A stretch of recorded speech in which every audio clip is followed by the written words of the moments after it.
Check, check, check, check, check, check, check.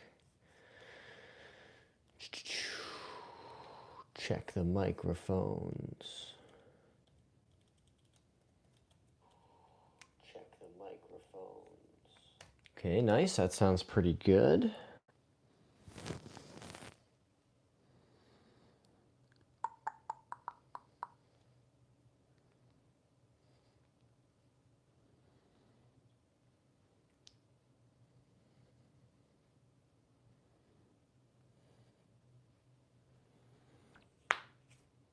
Just gonna be taking a second to get this game up. Also, guys, pretty exciting. I've got this putting mirror out that I found when I was cleaning some stuff out. I knew I had one of these. I just could not for the life of me find it. This is an Eyeline putting alignment mirror. And these are really good for making sure that your setup is consistent, right? You want to have your eyes either just inside or over the top of the ball. Definitely don't want them outside.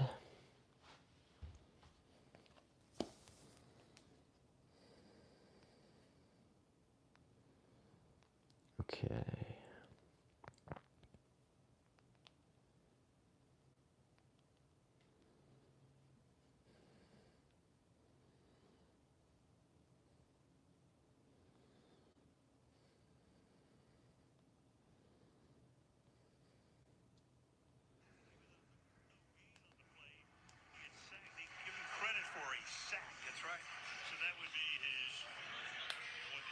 Look at that, guys. Now we're fully in business. 7-7. It is about to be halftime, but that's all right. Hey, Stinka's here. What's up, Stinka? Nicholas Ramos Hermosa said hi. Hello, Nicholas.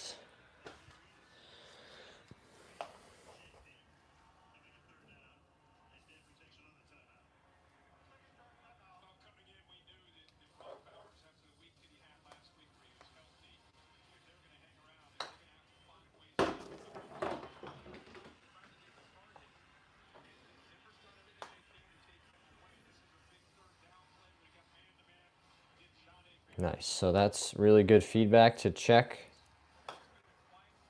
Make sure that our setup is consistent. Stinka, what time is it where you are? It is 9:30 p.m. where I am. This is certainly later than I typically would be streaming, but like I said earlier when we were streaming, gonna try to be, putting a little bit of additional time and effort in, trying to really push the pedal to the metal when it comes to making content and streaming, all that good stuff.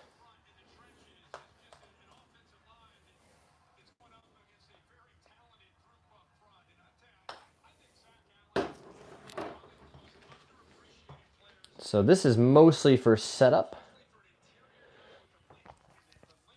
Galliano. Hey, Moto King's here. Not anymore. I've been busy the last 2 days. That's busy's good. Russell says, my boy's locked in. Talk to me, Goose. Goose, check our tail. Oh, shit, it's Jester. That was some of the best flying I've seen from you yet. Right up until the part where you got killed. You never, ever leave your wingman. Okay.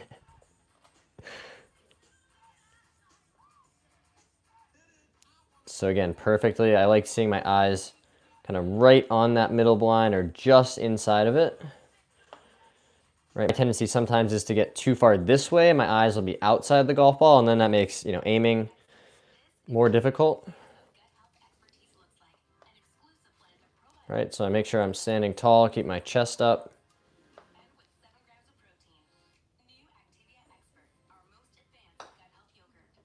Nice. Everything in the bag, TaylorMade. Nope, we've got this lab putter in the bag. And I have Vokey wedges at the moment.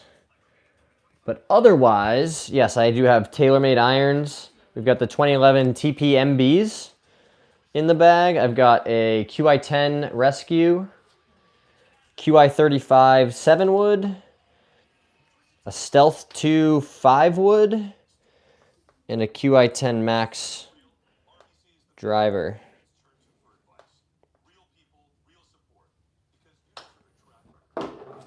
Somebody was asking me recently if I had to pick one brand to work with or to, you know, be sponsored by, I think it would be TaylorMade. I just think they make awesome content. I love the stable of pros that they have.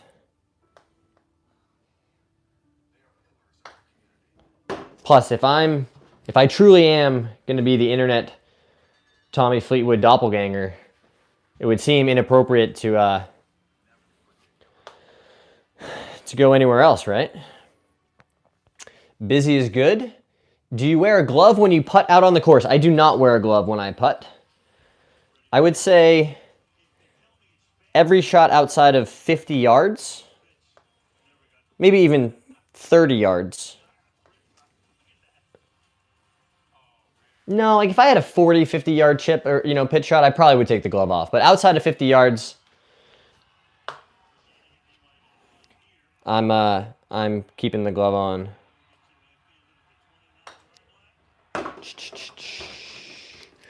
No one should wear a glove putting. Hey, Fat Boy's here. What's up, Fat Boy? Nice to see you. XF. I'm sorry you're having a tough day, my guy, but spreading negativity will not make it better, unfortunately. Hope things get better for you. Hope you've had a good day so far, Fat Boy. I'll be honest, it feels strange. I know that is your name, but it feels strange referring to someone that way.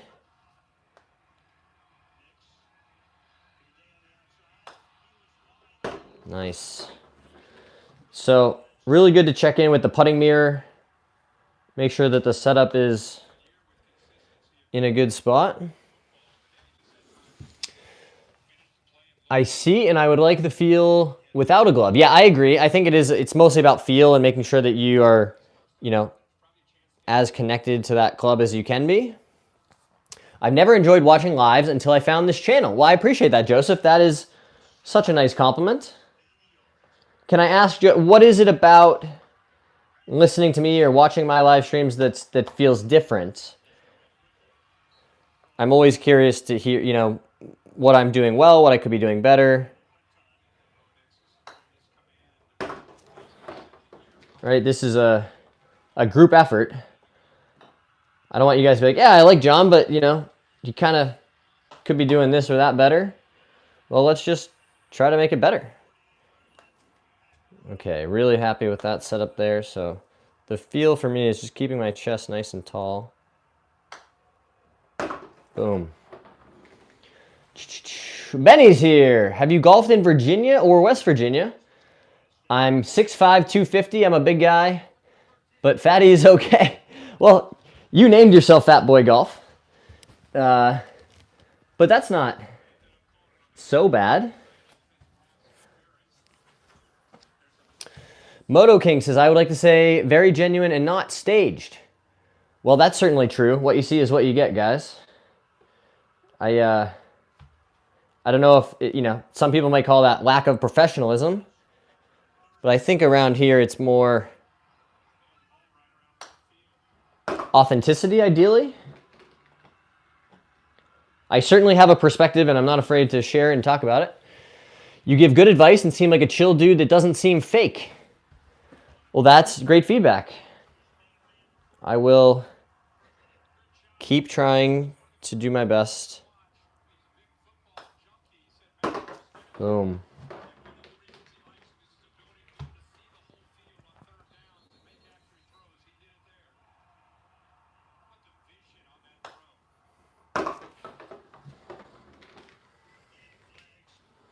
This is a tough Thursday night football game, guys. Raiders and Broncos. Although, you know, when it's July and we haven't had any football for months and months, we would take Thursday night Raiders and Broncos. The mental health portion of your channel is what really drew me in. A real man discusses his feelings. Well said, Fat Boy. Yeah, it would be strange not to. Not that everybody has to feel super comfortable, you know, talking about how they feel, but we all, most of us anyway, have emotions and experience things like anxiety or, you know, feeling sad or down or depressed. These are normal human emotions, part of the human experience that we all share.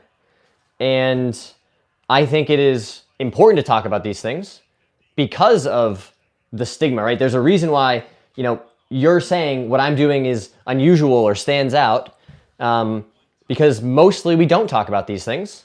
And for a very long time, our cultures have ingrained in us that men shouldn't have feelings and we should suppress them. And I think it's harmful. I think it, you know, causes people to suffer unduly and to not seek treatment or to use tools, right? Therapy is just a tool, guys. The same way I go to the gym or I have these weights here to keep my body in good shape, I'm able to do the same thing using therapy as a tool.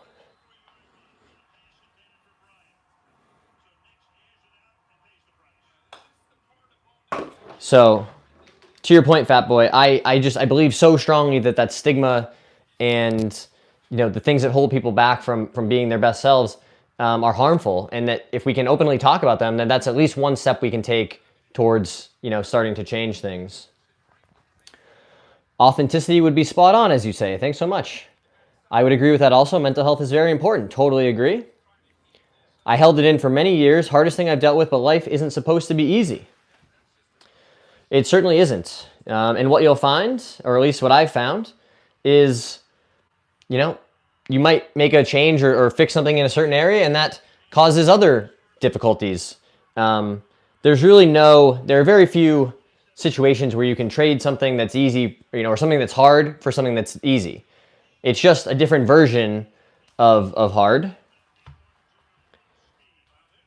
You know, for me, it was really hard to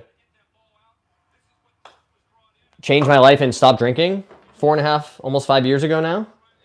But it was also really hard to be miserable and unhealthy and drinking all the time. So it's not like one was hard and one was easy. It's just different, right?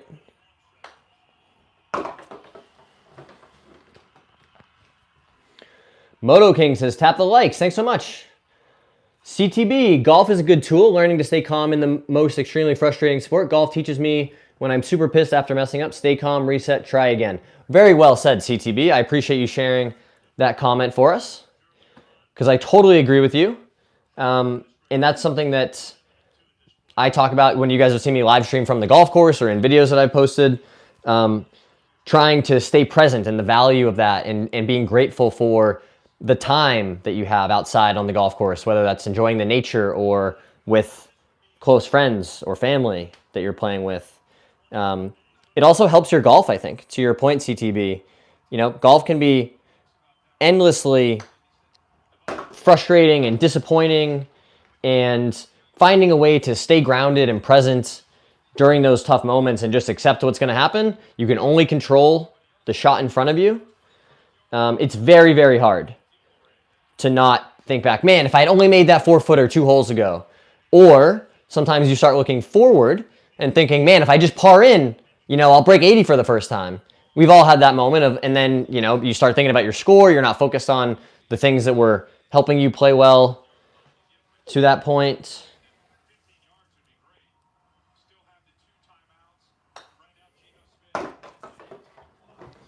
Michael said, what's up? Hey, Michael.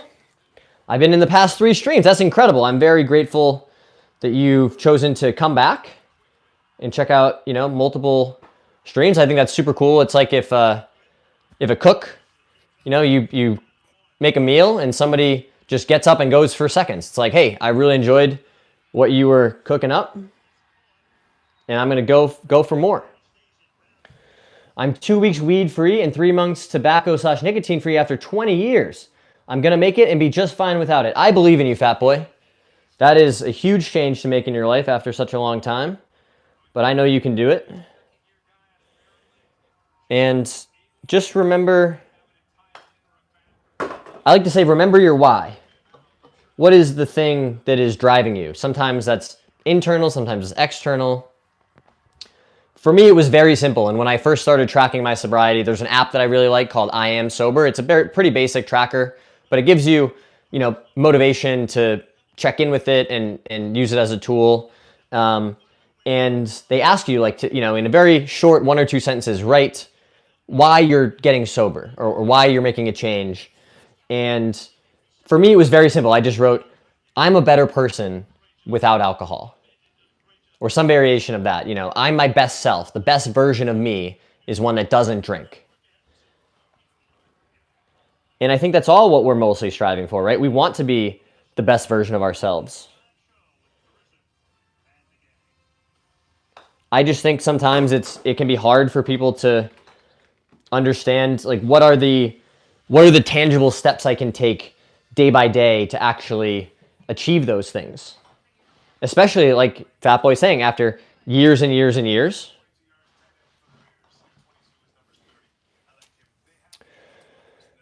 Golf while drunk and a blunt hits different, though. Well, I think you are certainly entitled to your own version of enjoying golf. I've played lots of golf in my life, the way that you are describing. And I don't anymore, but I still have a great time playing golf. So it can, you're allowed to change and still enjoy things, even if it's in a different way. Hey, Taco Truck Man is here. Plus, you saved $25,000 over the 5 years. That's exactly right, Moto King. Yeah. There's certainly something to be said for that. Boom.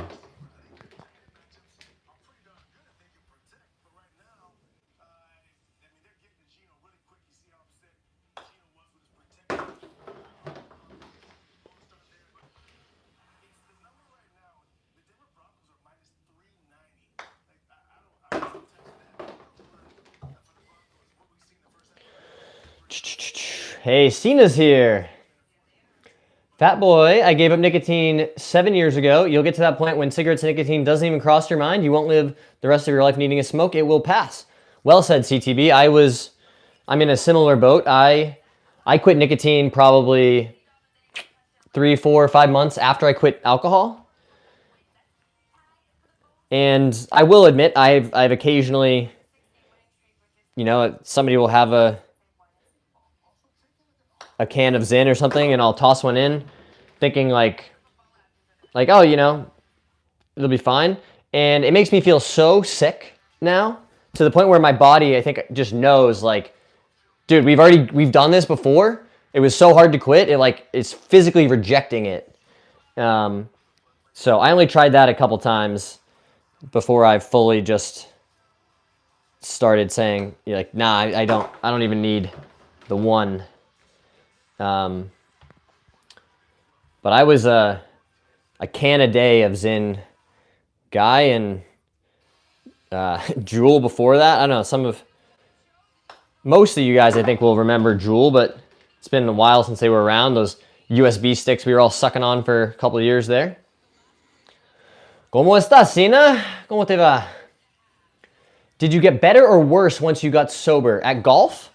Better. Mostly.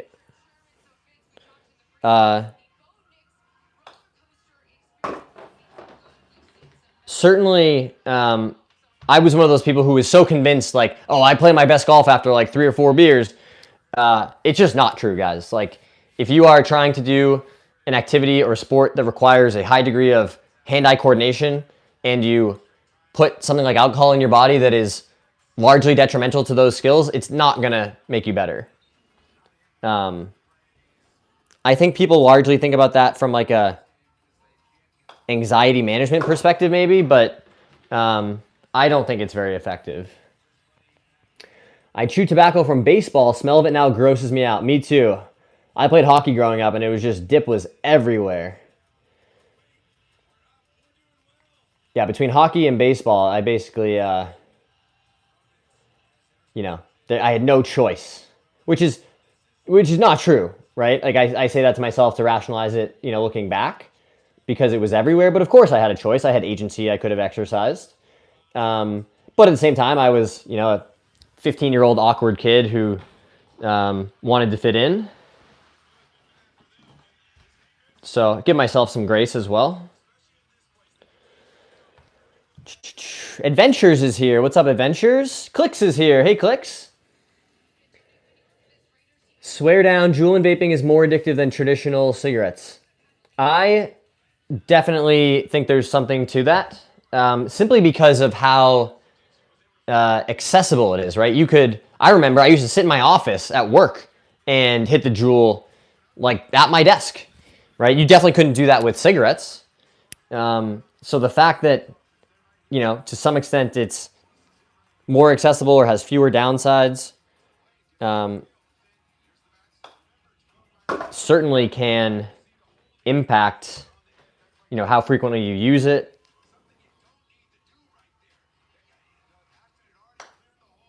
I can remember one of the times I made a short about, nicotine recently, so it's interesting that we're talking about this, and this idea of like, was it easy to quit? Like, no, it's very hard.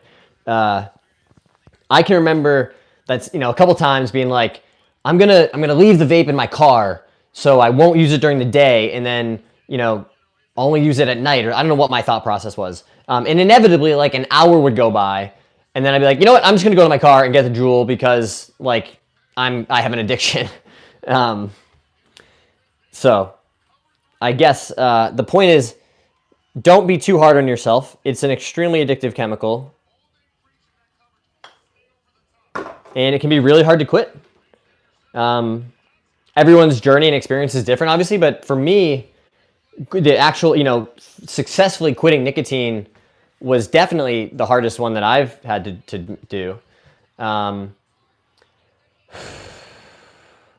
I think it was about, I tried so many times to quit and failed. When I quit drinking, I just quit the one time and I haven't looked back. So I don't know if that was, just knowing that nicotine was bad, or, but yeah, it is a beast. So if you've done it, props to you, give you a ton of credit. If you're out there, struggling, or you're still like, hey, I use nicotine, but I wish I didn't. There are resources out there. You can talk to your doctor. You can, learn about different options for quitting. There's nothing to be ashamed about, right? These are things that are pervasive in our societies and cultures, and they are physically addicting. If you start using them, then you will eventually, need more of it to achieve the same effect. There's something in the weed vape pens. I literally went through withdrawal symptoms.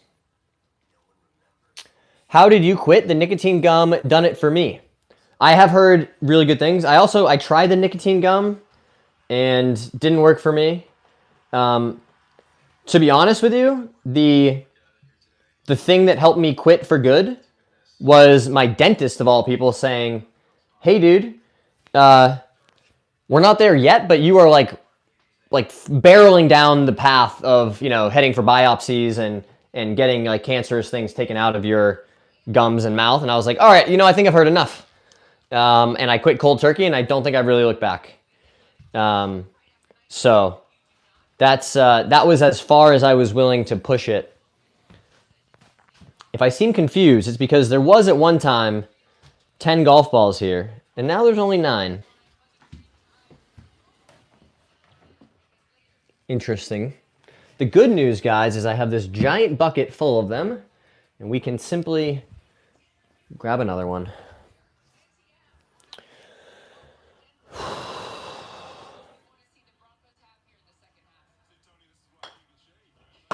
Let's go.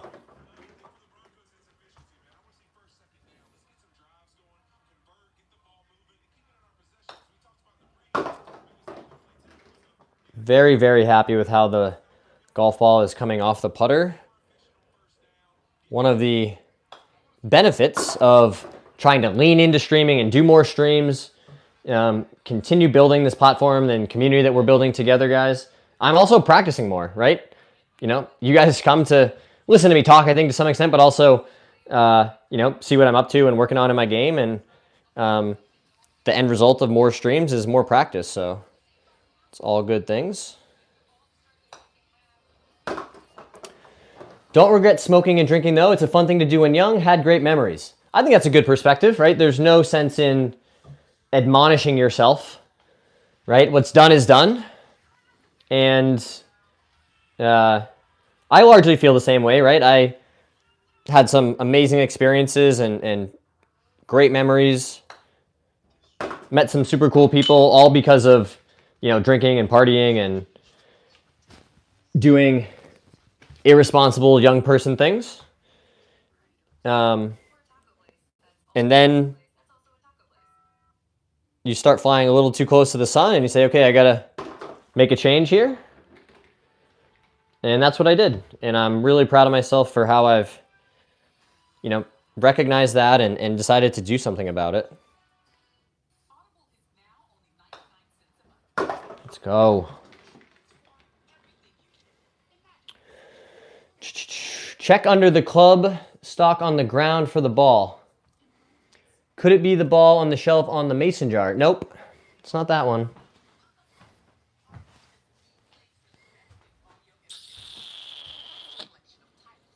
You know, there's also 2 dogs running around my house all the time, so it's possible that it just got bounced or rolled somewhere out of sight. I'm not going to stress about it. Rewind the video later. I think you started with 9. It's definitely possible. You know, we could have been missing the 10th golf ball for some time.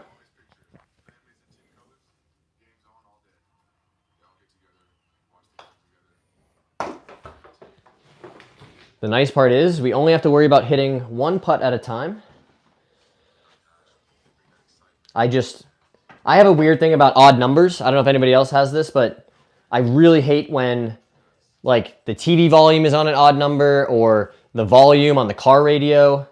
Like, 18's fine, 20's fine, 22 is great, but, like, show me 17, I'm like, that's got to change. The temperature can never be set to 71 degrees. Maybe it's just me and I'm weird, but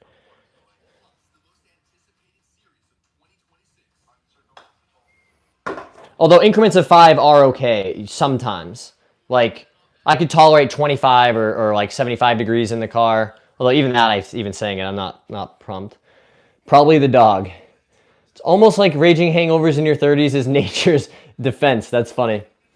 I just counted 10. I'm losing it.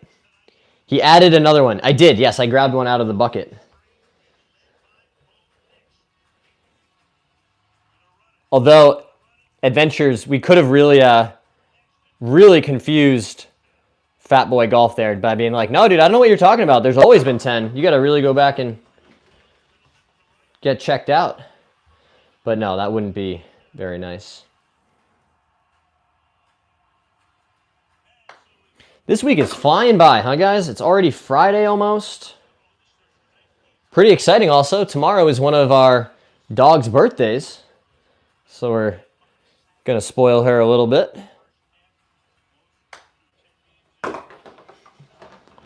Miss Lily's turning 4. Hard to believe. I still remember when we first got her, she was like 10 weeks old. She weighed 11 pounds. She couldn't even jump up on the couch. She was just this tiny little thing. And now she's about to turn 4. She weighs 77 pounds and is the sweetest dog I've ever met. So she gets spoiled every day, but on your birthday, boom. Look at us, guys, rolling the rock. Obviously, we've got some assistance with our well-stroked mat here. Even numbers only. Make my wife change the TV volume and thermostat every night, no exceptions. Yeah, I'm with you. I'm with you. It's just, in our house, it's kind of unspoken, right? If I get in the car and the temperature is on the wrong thing, I just change it.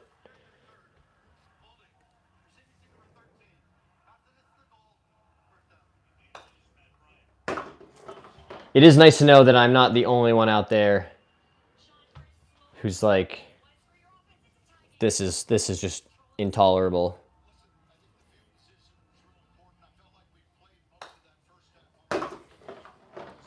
It's where my demons hide.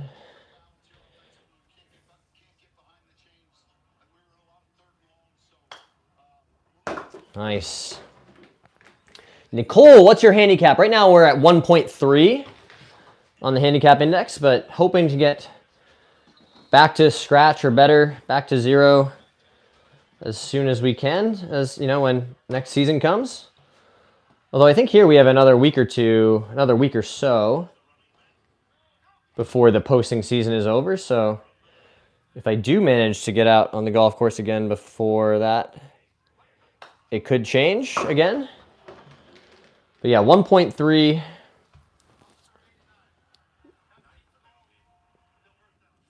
Which is, you know, not our best, but it's also decent golf. I'm not going to complain.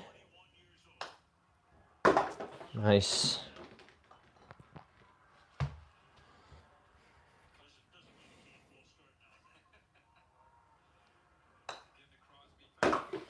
Just haven't fully like put it all together for a round or two.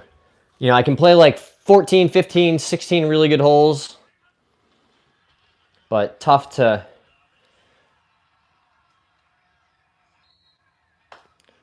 keep the handicap moving down when you can't get all 18 of them to be, you know, at least pretty solid. Hey, Fat Boy, thanks for being here. Appreciate all your support.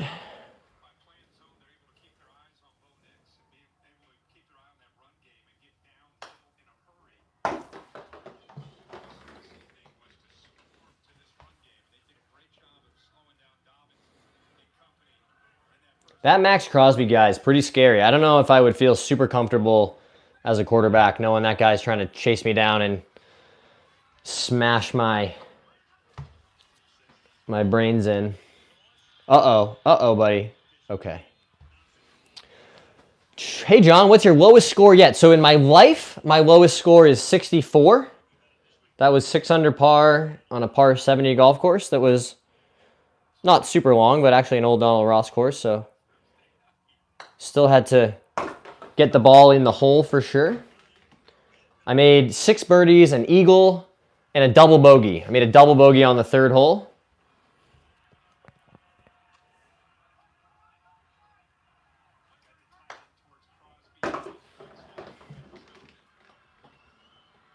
But bunch of birdies, made some putts. I think I had a chip in for birdie too, so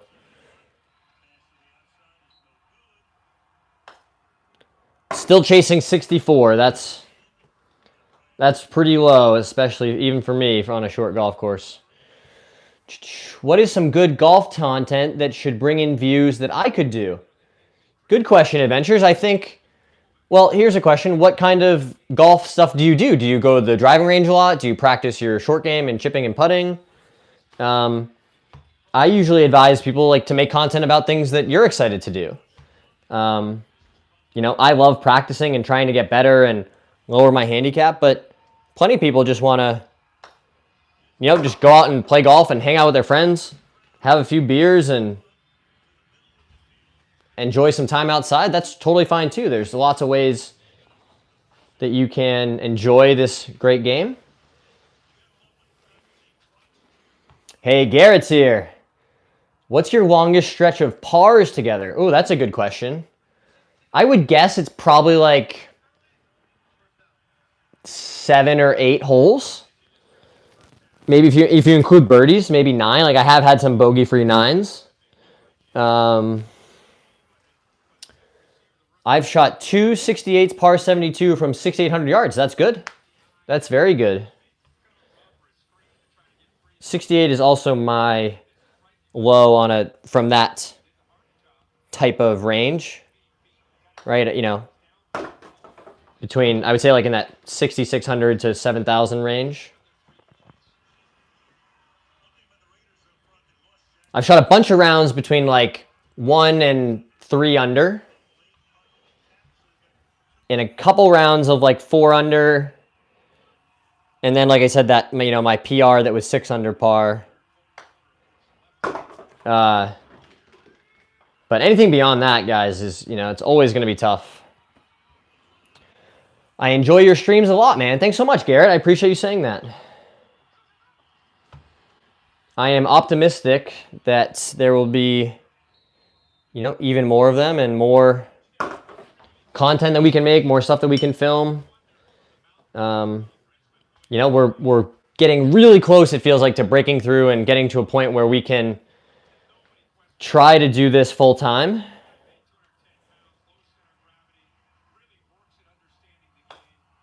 Which would be incredibly exciting for me and a great challenge to see if I could succeed at doing something like this and, you know, trying to keep having the positive impact that I think I am and, you know, find some partners or people that believe in what we're doing and talking about to support us. And I think that's going to be the part of the next steps of this process. But yeah, mostly I'm just having a great time doing it, guys. You know, I've learned a lot about myself. I've learned a lot about, you know, making content and filming and editing. Can't wait to play tomorrow. I'm jealous, Garrett. It is starting to get to where the weather is more often than not, like, not really golf weather, you know, 30-mile-an-hour winds and rain.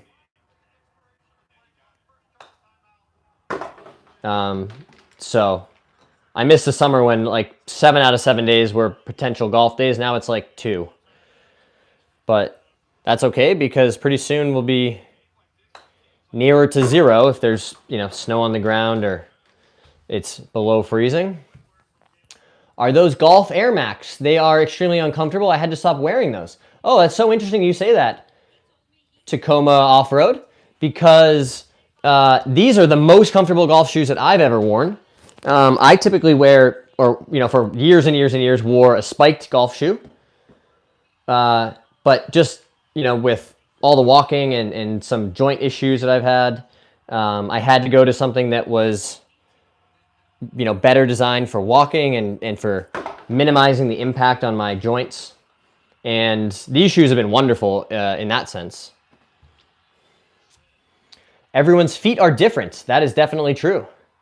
You got to pay extra if you want to see mine. No, I'm just kidding. There's no price. You can't see them ever.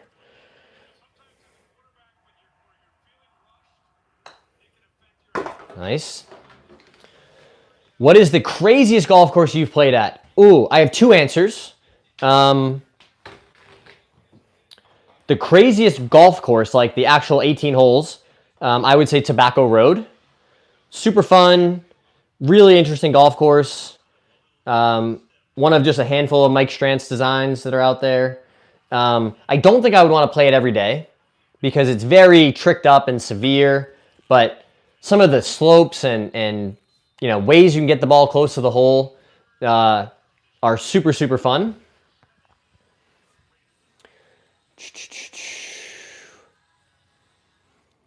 And then as far as craziest, you know, experience, I think Butler National would be one. I was incredibly lucky to be a guest there a couple times. I swear Hyperflex and also Adidas 360s. There you go. I guess I have really wide feet. Those are really narrow. I don't know how I would describe my feet in terms of width. I think pretty standard.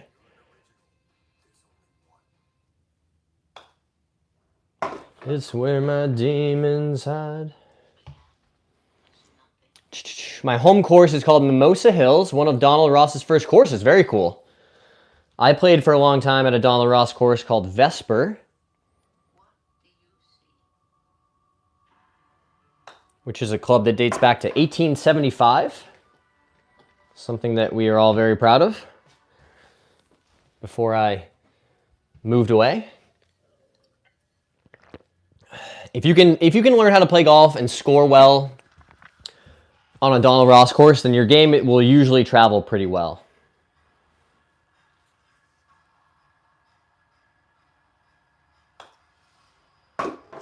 Especially playing into the greens, right? You have to develop just a different level of precision because you play at a course like that long enough, you realize you could hit the ball 30 feet from the hole and be guaranteed to make a bogey, right? Depending on where the pin is and where some of the slopes and the greens are.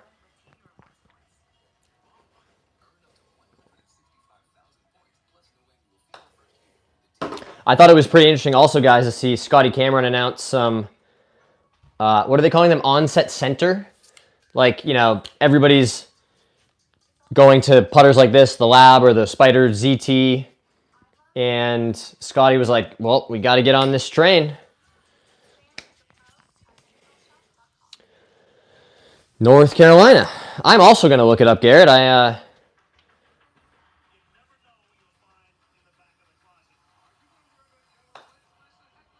Boom. You guys don't just look up random golf courses and go to their website and do the course flyover in your free time? No, I know you guys do. Beautiful course in the North Carolina mountains.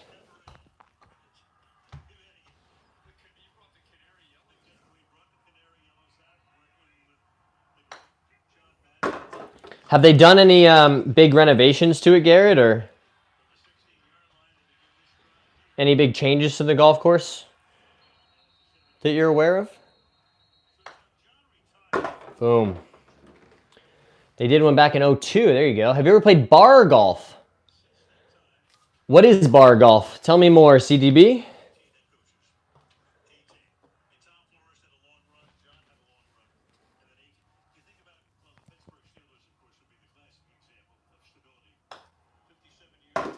Boom. We've been on a really long streak since we missed the putt here. It's a shame we weren't keeping track from the beginning because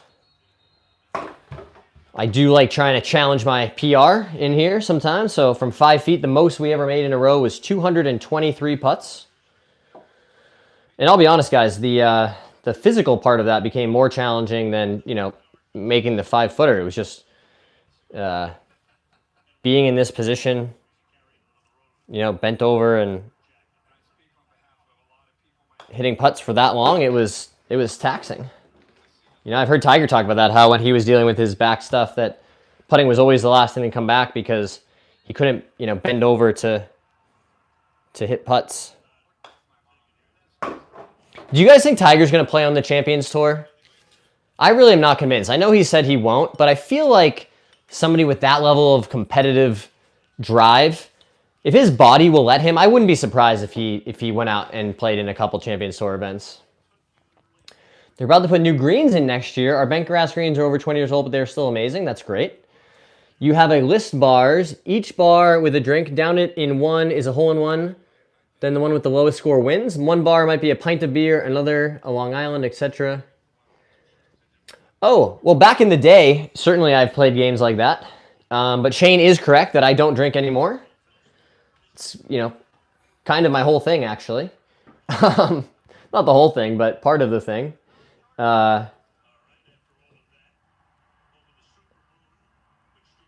Hold on. Okay. I hope he does, but who knows?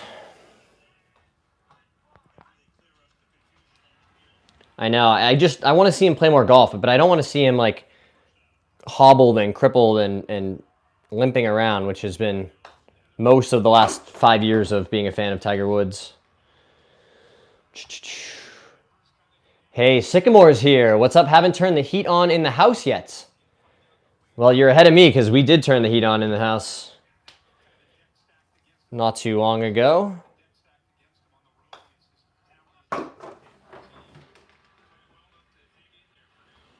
Well, we also bought a very old house up here in the Northeast. This house was built in the early 1900s.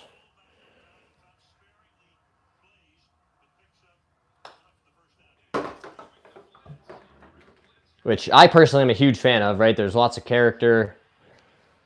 The bones of the house are extremely solid. Whoa. I love seeing people defy age. It would be neat to see him on the Champions Tour, though he'd tear it up. Yeah, definitely. Good house. Yes, absolutely. But you're right, John. I'd only want to see him play if his body would allow. Yeah, I don't want to see him go shoot like 79 from 6,500 yards, you know, on an easy Champions Tour setup, right? That's not going to be fun. But if he's competitive and playing hard and wants to keep winning tournaments, I mean, he definitely could. I just worry that, you know, is his body going to be able to actually play and practice that much? The cart could be a game changer, though. I think, like, he would never take a cart in a PGA Tour event, even if he was allowed a medical exemption, because he would, you know, he's talked about this. It's, like, unfair. But everybody on the Champions Tour uses a cart, for the most part. So he brings a lot of people's eyes. Yes, totally. He definitely would. I mean, Tiger Woods is the needle, lest we forget. Boom. I doubt he plays. It would be out of his character. What did you think of Tyson versus Jake Paul? That wasn't nice to see, but golf isn't boxing.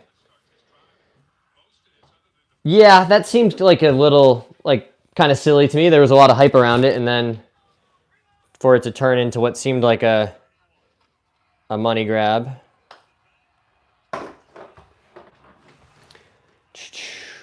Hey, chat. Hey, John. Great to be here again. You mentioned that with Tiger Woods, would love to see Rickie Fowler hit his stride again. I agree with you, Moses. I think when Rickie's playing well, it's good for golf. It's always nice to see him in the mix and playing well. I think he's definitely on the right track. I mean, he started playing some really good golf for stretches over the last year. Despite, you know, being in a pretty bad slump for a while there. But people forget he is the only player ever, I'm pretty sure, to finish second in every major in a season and not win any of them. Right? Wasn't it 2018 or 17? He finished second in every single major without a win. You're on a roll with those putts. Yeah, we're, like I said, we've put in a lot of time in here. And it's credit to you guys, right? You inspire me to come and stream and keep working on my game.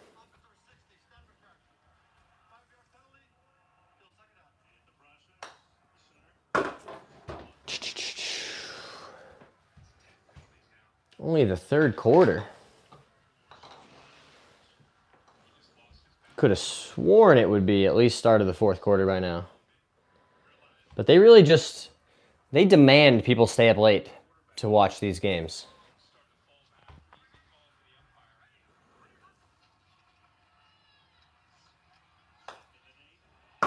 Boom.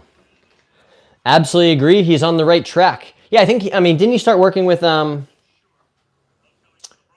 what's his name? The coach, Butch. Right? Didn't he start working with Butch Harmon again? And he just started, you know, ripping draws. I could be wrong, but yeah, it would be awesome to see him, you know, decked out in orange Sunday at a major.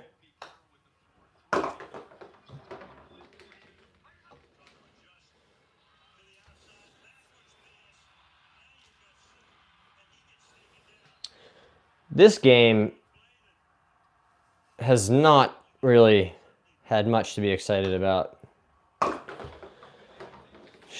Butch had Tiger playing his best.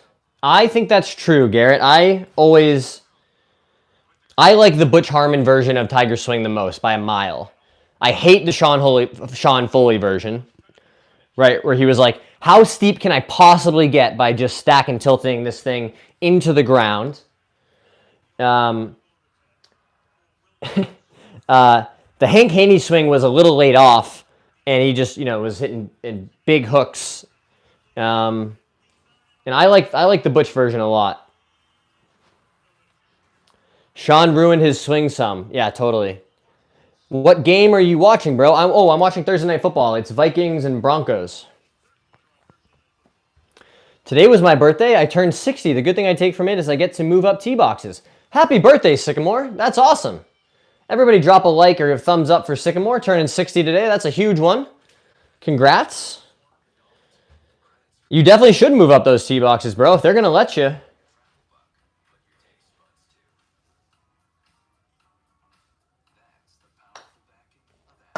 Right? Golf is hard enough. Why make it any harder than you have to? Sycamore's been a supporter on the channel for a really long time, so awesome to be here, and thanks for letting us know that it was your birthday.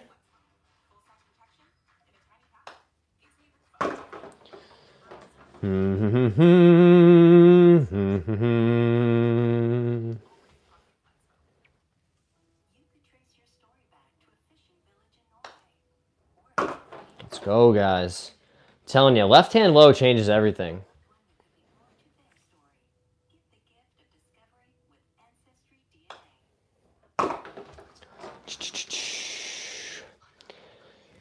It only tells me I have a decade and a half left. Oh, I don't know if that's true. Any one of us could get hit by a bus tomorrow, right? Just got to live day by day. Be grateful for every moment you have.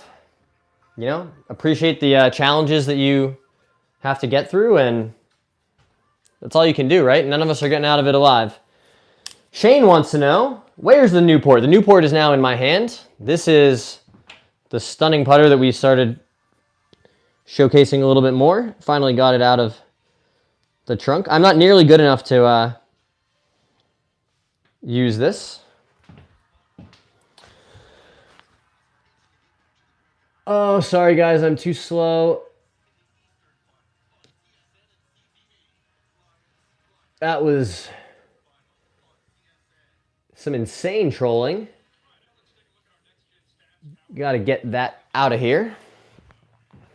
Glad I saw that when I did. How long have I had this one? Oh, years and years and years. But I love it because it's got the old school Titleist in the face here. If it will focus, which I don't think it wants to. Over here. But really clean top line, no dots or lines or anything. It's got the old school Pingman grip.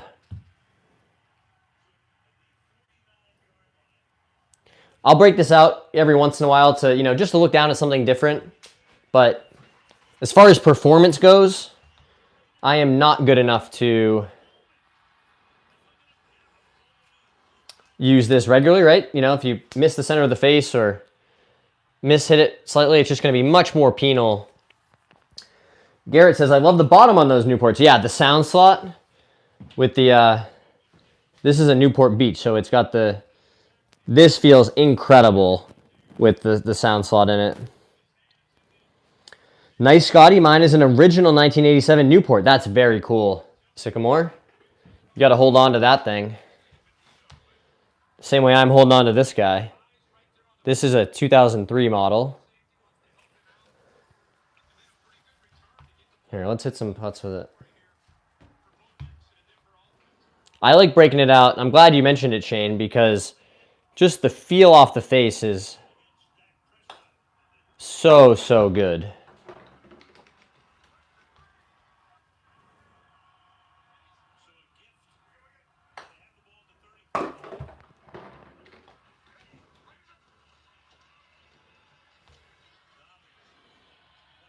Oh, he fell down.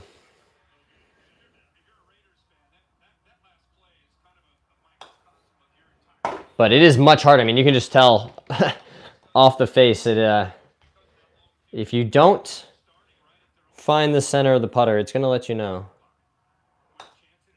But when you do, like that one, boy, it feels real nice. It has never been refurbished either, as far as I know. It's still got this I love the light milling in the face. They did a really, like, the milling got very intense for a while there. It's too hard to see. Darn it. I watched a video on Tiger's Newport. Apparently they estimate if he was to sell to go for $25 million. That is insane, but it's also like one of the most famous pieces of golf equipment ever, or of sporting goods equipment, you could say. Yeah, he won tons of majors with that, probably more. Yeah, it's hard. I mean, didn't he win 17 majors with that putter? 17 out of the 18. I think he won the 97 Masters with a different one, but every other major that he's won was with that putter.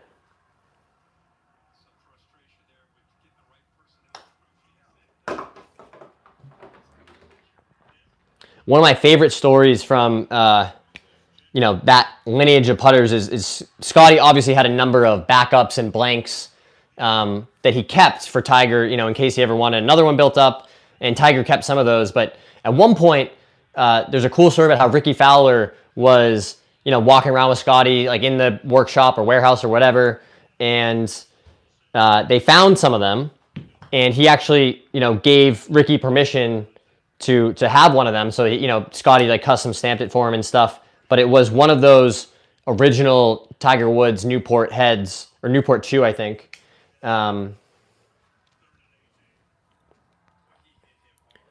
Rooks is here, 14 out of 15. Yeah, well, sorry, I had Jack's number in my head. I had 18 in my head. That's Jack Nicklaus's major count.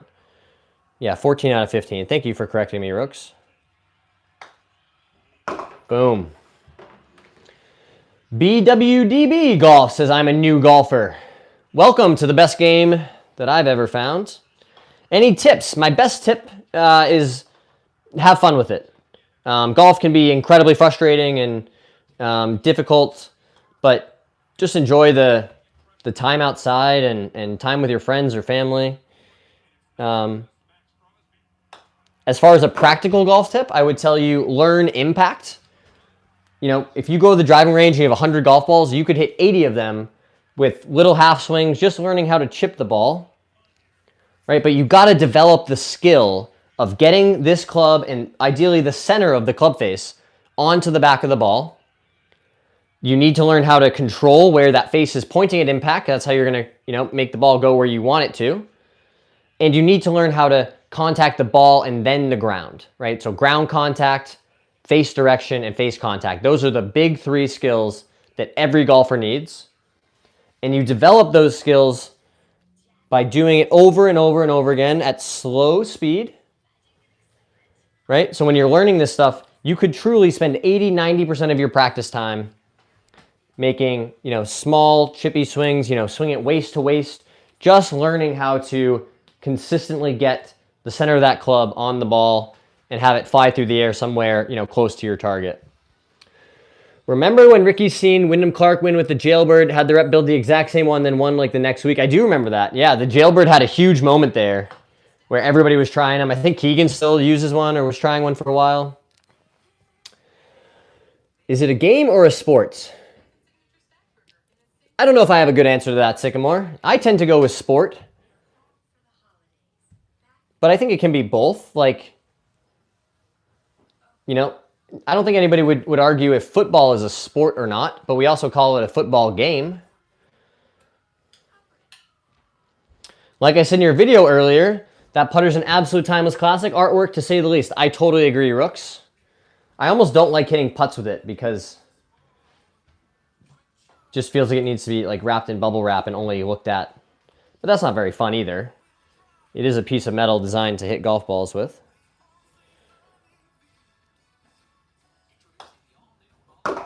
Boom. The good news is that even, you know, with a different putter, all the practice that I've done working on my putting stroke and building my skills, that still translates, right? The fact that the club is less forgiving and I, you know, prefer to use something that looks like a mallet doesn't change the fact that I've put in enough time to build my skills to where ideally I would, still have a pretty high degree of confidence being able to start the ball in my intended line with any putter. How'd you find a putting grip that works for you? Oh, just trial and error. I'm a big fan of left hand low because it levels out my shoulders and allows me to hit the center of the club more consistently. What's your handicap? Right now we're at 1.3. Spencer, thanks for asking. Usually, or I should say for a long time I played off of, +1 or closer to 0. But that's, what's interesting about handicaps in golf is it's not a static thing, right? You don't achieve a skill level. It's an ongoing measure of your ability over time. Gotta go. Look at the back of my lids. Have a great night. Thanks for being here, Sycamore. Happy birthday again, my dude. Thanks for stopping in to say hi. Nice. Thanks very much, Spencer. Actually, I think it's the bottom of the hour and we're right at 60 minutes. So I'm also going to call it a night. But thank you guys so much for being here, hanging out with me on the stream tonight. Keep working hard out there. Hit that like button for me if you haven't already. Or even hit that subscribe button. And we will see you guys next time.